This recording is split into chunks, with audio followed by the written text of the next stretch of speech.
I had expected the prison to be darker, but the corridor down which the guard led me was awash with brilliant light.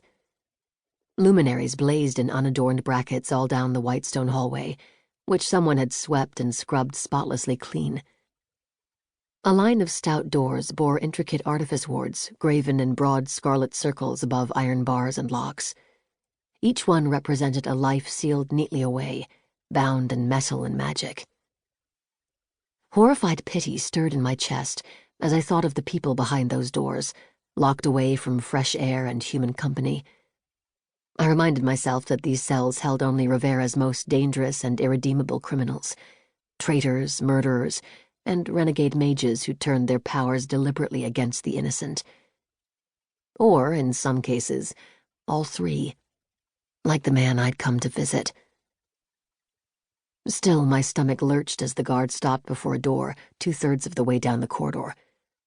She gave me a wide-eyed backward glance that told me she knew full well who my mother was, and what would happen to her if this visit went wrong.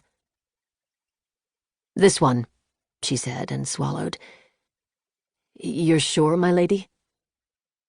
I nodded, curling my hands closed to hide the sweat on my palms. He had no power to harm me now. If this was a trap, it was a desperate and foolish one. And if it wasn't, I wanted to hear what he had to say.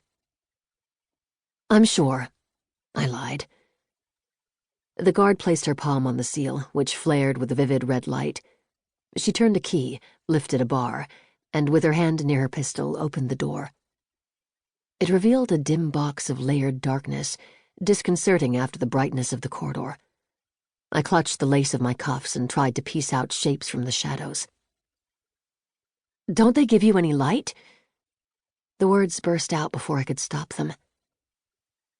"I prefer it this way," came a too familiar voice, rough with disuse or emotion.